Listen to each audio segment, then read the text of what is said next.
Nursing ভর্তি পরীক্ষায় তোমাদের গণিতের যে 10 নাম্বার আসছে, সেই 10 নাম্বার মূলত তোমাদের 6, 7, 8, 9, 10 এর ম্যাথগুলোই ম্যাক্সিমাম টাইম আসে। সো আসলে এগুলা তো আমরা অনেক আগে করছি, সো ভুলে যাওয়াটা খুবই স্বাভাবিক।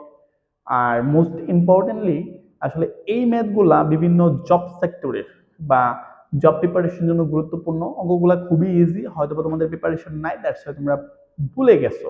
যদি কোনো স্টুডেন্ট আসলে ফোকাসড নেয় বা টার্গেট নেয়, আমি এখানে 10 আউট অফ 10 থেকে 10 পাবো, ইটস হাইলি পসিবল। জাস্ট তোমাকে ওই ইচ্ছা শক্তিটা পোষণ করতে হবে। তো যাই হোক, দেখো আসলে 2024-25 নার্সিং ভর্তি পরীক্ষায় এই দুইটা ম্যাথ আসছিল। ম্যাথগুলো একটু দেখি আমরা। একটা পরীক্ষায় একজন শিক্ষার্থী মোট নম্বরে 20% নম্বর পায়।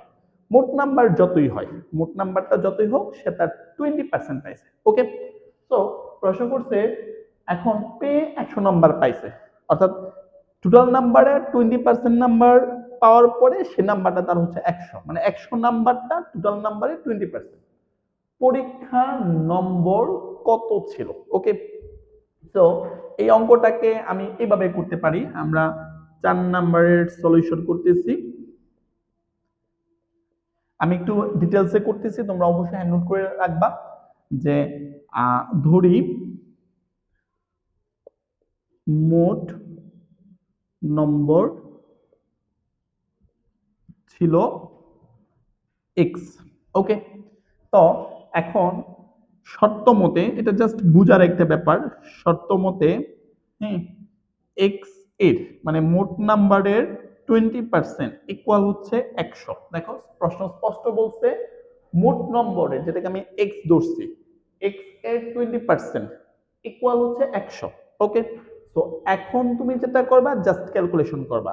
মোট নাম্বার এর 20% মানে হচ্ছে কি 100।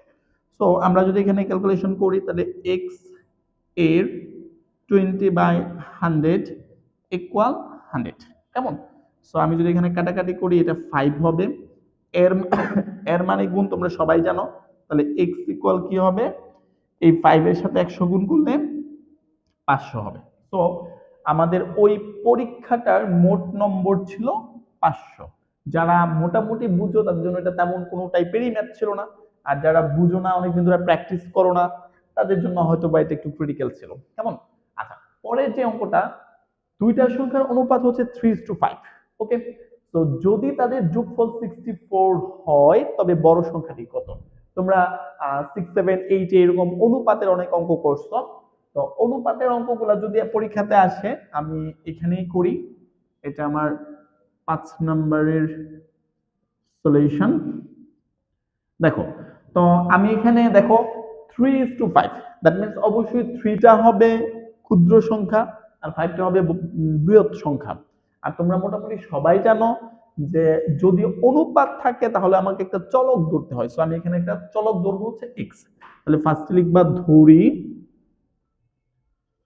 ক্ষুদ্রতম সংখ্যাটি 3x এবং বৃহত্তম সংখ্যাটি হচ্ছে 5x। সো শর্ত মতে ওরা আমাদের কি বলছে? শর্ত মতে বলছে 3x প্লাস 5x, অর্থাৎ দেখো যদি তাদের যোগফল 64 হয়, অর্থাৎ 3x প্লাস 4x ইকুয়াল হচ্ছে 5x ইকুয়াল হচ্ছে 64, তাহলে 8x ইকুয়াল 64, অতএব x ইকুয়াল 64/8, অতএব আমার x এর মান কত হইলো? x এর মান আমার হলো 8। সো আমি যদি বৃহত্তম সংখ্যাটা ওরা বের করতে বলছে, তাহলে আমরা এখানে 5 ইন্টু 8, দ্যাট মিনস 40। সো আমার বৃহত্তম সংখ্যাটা হবে কত?